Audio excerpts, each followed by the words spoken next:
시청자 여러분 안녕하십니까? 검찰이 드디어 조국의 방배동 아파트를 압수수색했습니다. 올 것이 왔습니다. 검찰 수사가 클라이맥스로 향하고 있습니다. 조국은 이래도 법무부 장관을 버틸 것인가?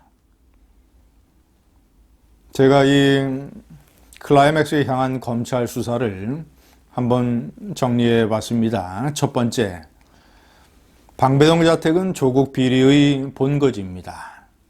조국 가족의 도덕적 하자, 비리, 위조, 은폐, 증거인멸, 모든 것이 방배동 아파트에서 주도적으로 이루어졌습니다.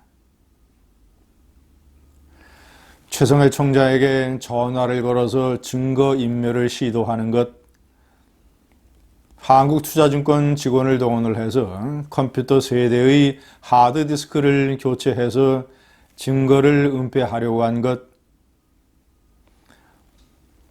아들, 딸의 각종 허위 인턴, 기획, 그 표창장을 어떻게 위조할 것인가, 이런 연구, 사모펀드에 관한 각종 자금의 이동, 오촌 조카와의 협력, 협의, 조국의 1만 5천 개에 달하는 트위터, 거의 모든 국민의 분노를 자아낸 조국과 관련된 비리의 본거지가 방배동 아파트입니다. 시청자 여러분, 조국은 문재인 좌파 권력 내에서의 중요도로 따지면 노영민 비서실장의 버금갑니다. 우영민 좌조국이라고 할 수 있습니다. 때문에 조국의 방배동 자택이 압수수색당한 것은 노영민의 청와대 비서실장 사무실이 압수수색당한 것과 똑같습니다. 문재인 정권에게는 커다란 타격이 아닐 수 없습니다. 아무리 속 감정을 겉으로 드러내지 않는 문재인이지만 뉴욕에서 뒤통수를 맞은 그런 심정일 것입니다. 내가 정말 조국을 임명한 것이 잘못된 것 아닌가? 이 검찰 수사가 왜 저렇게 나가지? 앞으로 어떻게 될 것인가?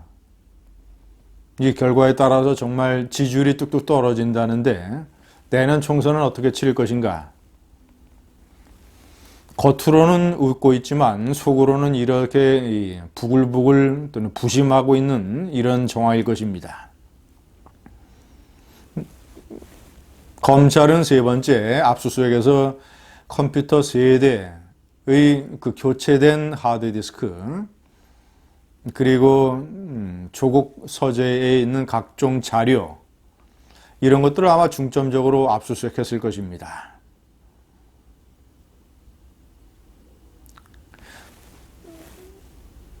하드디스크는 한국투자증권 직원이 새 것으로 교체를 했는데 그 새 것의 하드디스크에도 여러 가지 증거 자료가 남아있을 가능성이 높습니다. 그러나 그것은 일단 이제 조국과 부부가 교체했기 때문에 어떤 중요한 아주 핵심 증거는 조국의 서재 자료 파일에서 나올지 모르겠습니다. 제가 오전에 동영상에서 좀 말씀을 드렸습니다만은 조국의 방배동 자택에 대한 압수수색은 검찰 수사가 조국을 직접 겨냥하고 있다는 것을 상징적으로 보여주는 것입니다. 특히 공익인권법센터의 인턴 증명서 허위 조작, 딸 증명서 하나, 아들 증명서 2개, 두합 3개. 이것은 정경심은 동양대학교 교수였기 때문에 동양대학교 총장 표창장 위조를 주도하고 본인이 직접 실행한 그런 혐의가 지금 거의 굳어지고 있습니다.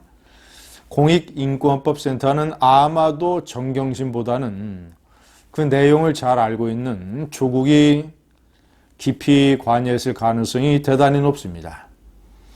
때문에 3개의 증명서가 조작이 됐다면 조국이 실제로 행동했을 가능성이 대단히 높은 것이죠.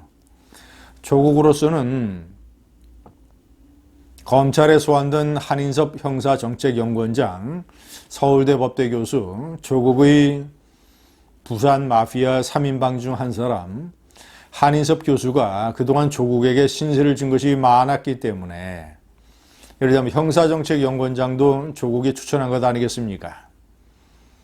때문에 한인섭 교수가 검찰에 가서 모든 거는 내가 했다, 알아서 조국 아들, 딸, 대학 입시의 편의를 봐주기 위해서 내가 했다라고 얘기를 해주기를 바랬을 겁니다. 장영표 단국대 의대 교수가 논문 제일저자 등재를 내가 알아서 한 것이다라고 얘기를 해준 것처럼, 그러나 한인섭은 그렇게 하지 않았습니다.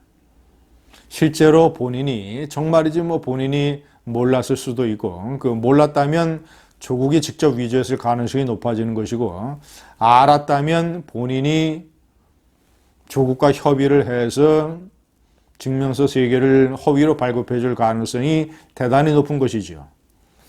이 모든 것보다 조국과 일체의 상의 없이 조국의 딸과 아들을 잘 알고 있기 때문에 내가 해줬다라고 증언을 해주기를 조국은 바랬을 겁니다. 그러나 세상 일이 절대로 그렇게 돌아가지 않습니다. 이미 조국은 망해가는데 한인섭 교수가 왜 그런 덤터기를 쓰겠습니까?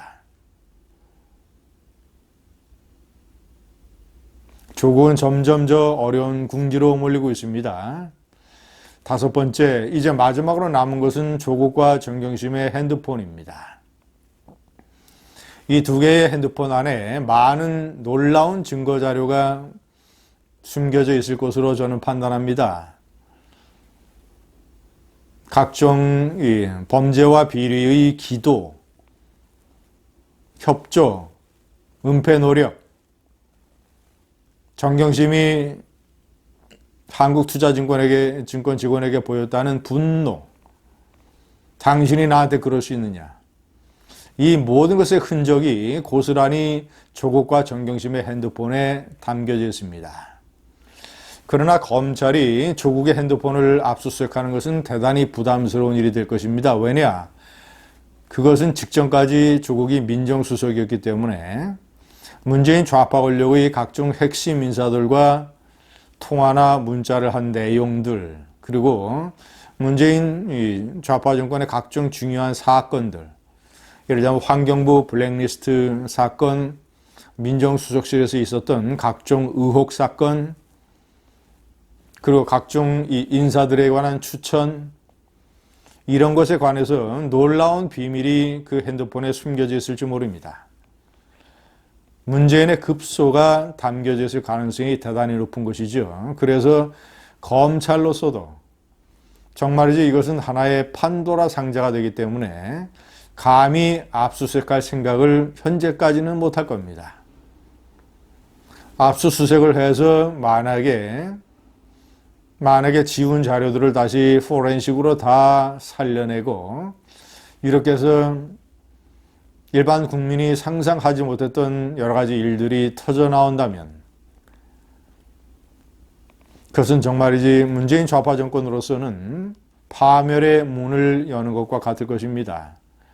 검찰로서는 그런 일을 감당을 하기가 대단히 부담스러울 것입니다. 조국 사건을 조국 사건에서 끝내는 것이 윤석열 검찰의 목표일 겁니다.